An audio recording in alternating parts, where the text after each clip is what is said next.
저희가 엎드러져도 돕는 자가 없었다고 했습니다. 이것은 참으로 무서운 시나리오입니다. 때로는 사람이 엎드러졌는데 아무도 돕는 자가 없도록 하나님이 내버려 두신다는 말입니다. 탕자가 배가 고파서 들에 나가 돼지를 치면서 돼지에 먹는 쥐엄 열매로 배를 채우고자 하되 아무도 먹을 것을 주는 자가 없는지라고 한 것과 같습니다. 선한 사마리아 사람의 비유에는 비록 레위인과 제사장은 지나갔지만 사마리아 사람이라도 강도 만난 사람을 도와주려고 했는데 누가 위협이나 곤경에 처했을 때 누군가 도움의 손길이 오지 않겠느냐, 예수님이 그렇게 말씀하셨지요. 그러나 간혹 가다가 아무도 도와주지 않을 때가 있습니다. 아무도 도움의 손길을 베풀지 않을 때가 있습니다. 그럴 때마다 우리가 이건 하나님이 그렇게 하신 것이다 라고 섣부른 결론을 내릴 수 없지만 인류의 역사를 되돌아볼 때 아무도 제때에 제대로 된 도움을 주지 못할 때가 있었습니다. 인류의 역사를 되돌아볼 때 아무도 제때에 제대로 된 도움을 주지 못하는 경우가 있었습니다. 예를 들어 터키인들이 아르메니아 사람 100만 명을 학살할 때 세계가 뒤늦게 그것을 알게 되었죠. 그러나 알게 됐을 때는 너무 늦었어요. 너무 많은 사람이 고난을 당했습니다. 또 크메르 루즈가 자기 국민 수백만을 학살할 때 이후에 세계가 알게 되었지만 너무 늦었어요.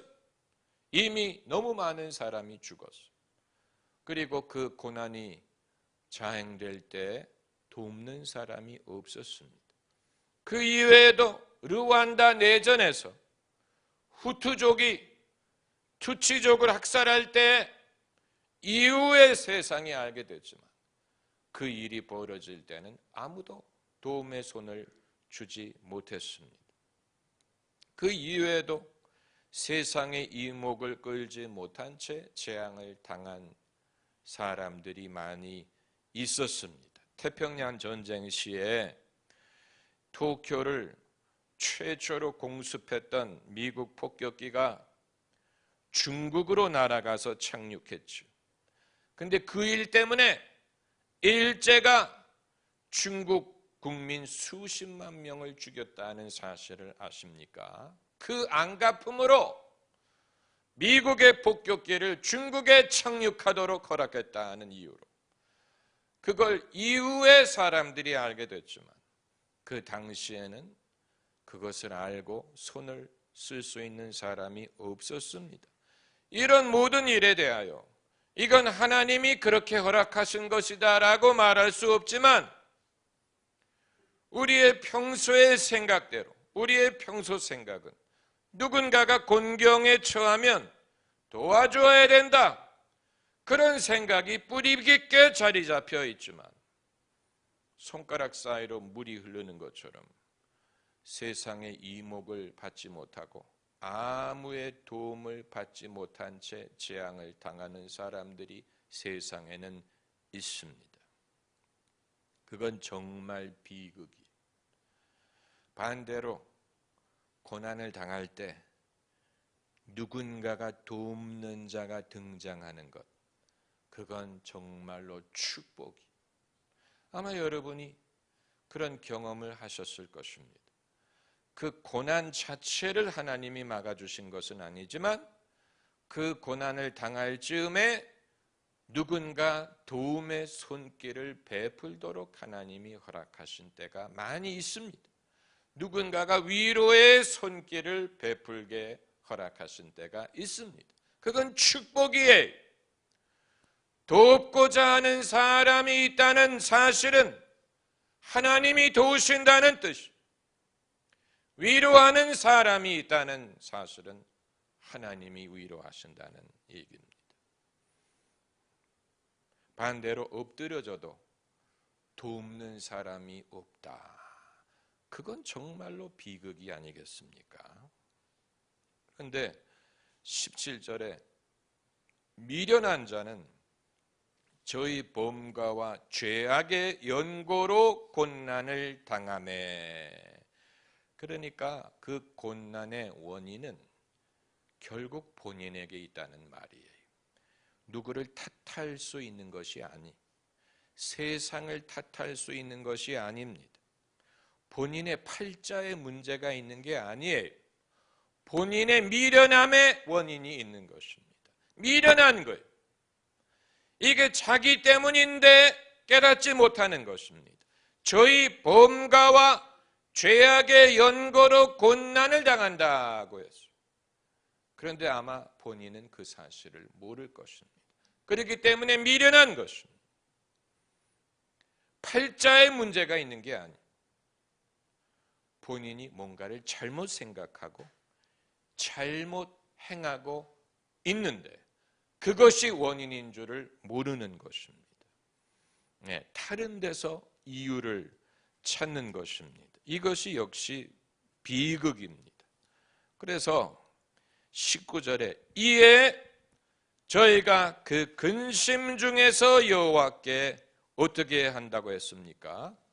부르짖음에. 인간의 모순이 여기 있습니다. 평소에 부르짖으면 얼마나 좋겠습니까? 평안할 때 부르짖으면 얼마나 좋겠습니까? 평안할 때, 건강할 때, 넉넉할 때, 마음이 편할 때 하나님을 경외하고 부르짖으면 얼마나 좋겠습니까? 그러나 아담 이후에 인간의 보편적인 성향은 근심을 당해야 근심 중에서 여호와께 부르짖더라. 고난이 유익이다라고 말하는 이유가 여기에 있어요. 사실 고난은 유익이 될 게 없어요. 뭐가 유익이 된다는 얘기입니까? 고난이 뭐가 유익이라는 얘기입니까? 그럼에도 고난이 유익이라고 말하는 이유는 사람이 근심 중에 하나님께 부르짖기 때문에. 탕자가 배가 고프니까 아버지에게 돌아왔어. 배가 고프니까 제정신이 들었어. 그 전까지는 아무리 누가 탓해도, 아무리 누가 말을 해도 우의경독이, 우의독경이, 우의독경. 네. 그래서 이제 하나님이 부르짖는 자에게 하나님이 침묵하신다면 하나님이 아니.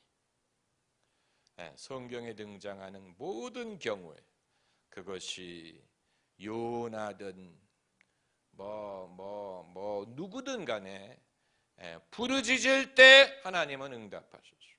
애굽의 히브리인들이 부르짖었더니 하나님이 그들의 조상과 세운 언약을 기억하시고 권념하셨더라.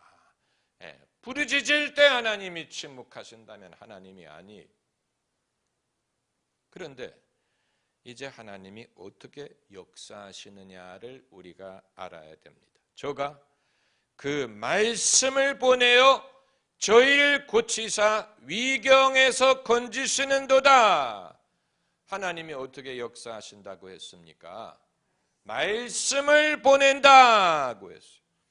아니, 보내려면 돈을 보낸다든가 백이 있는 사람을 보낸다든가 하다못해 남자친구를 보내준다든가 이래야 되는 게 아닙니까? 어떻게 말씀을 보내서 고치신다는 얘기입니까? 그러나 하나님이 역사하시는 방법은 구약이든 신약이든 이와 같습니다. 이것을 우리가 알아야 됩니다. 하나님이 역사하시는 방법을 알아야 하나님의 역사를 경험할 수 있고 하나님의 역사하시는 방법을 알아야 하나님이 역사하실 때 그것이 하나님의 역사인 줄 알 수 있습니다. 하나님은 말씀을 보내어 당신의 일을 행하십니다.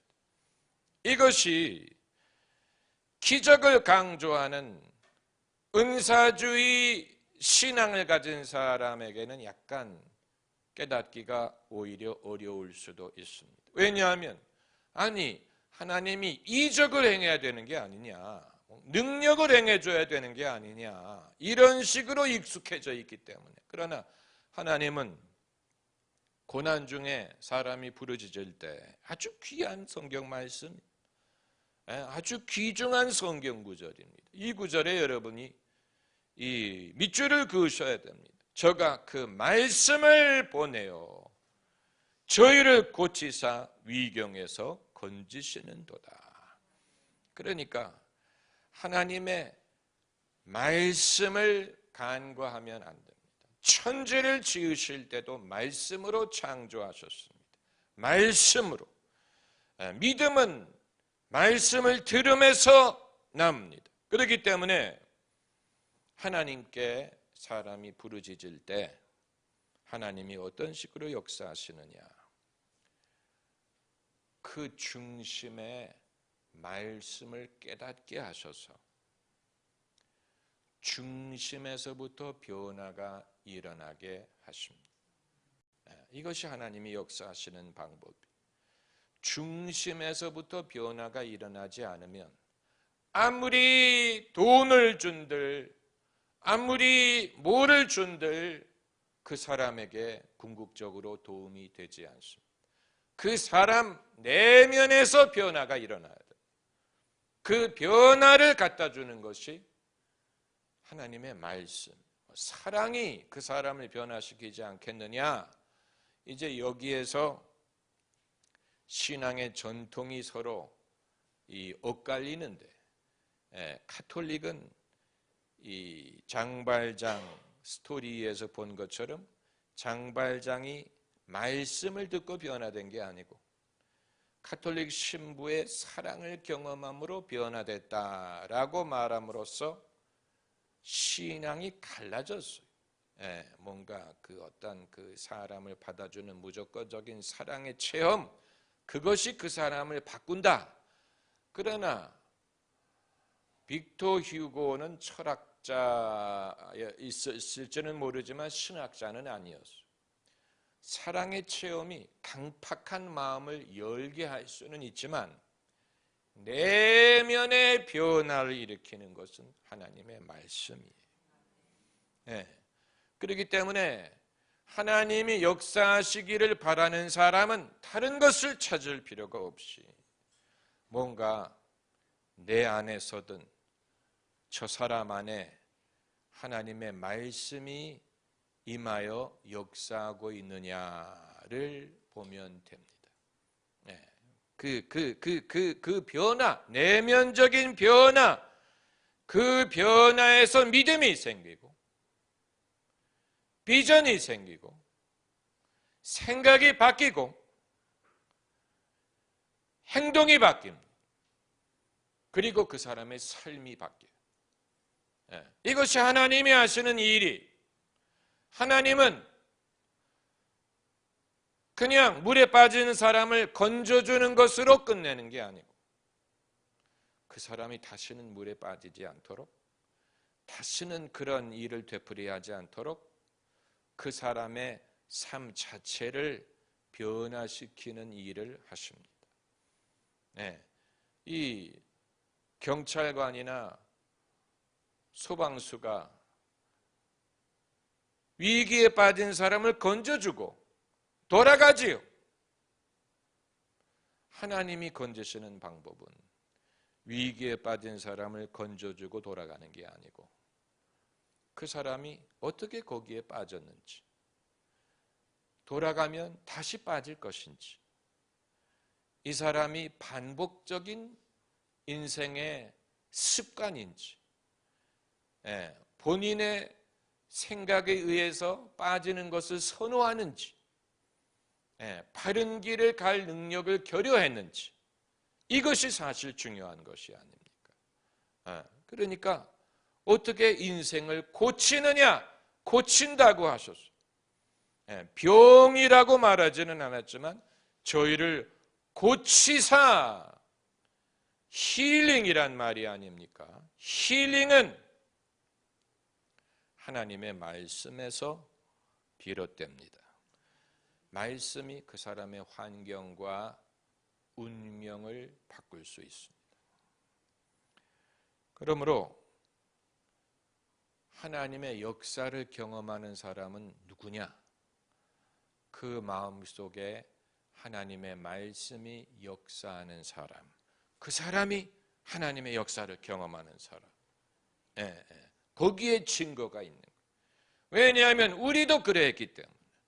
우리의 진정한 변화는 누가 우리를 교회에 친절하게 맞아줌으로 일어난 게 아니고, 교회 다니는 친구들이 나를 데리고 감으로 일어나는 것도 아니고, 그게 필요했겠지만 결국은 하나님의 말씀을 내가 들어야 했던 것입니다.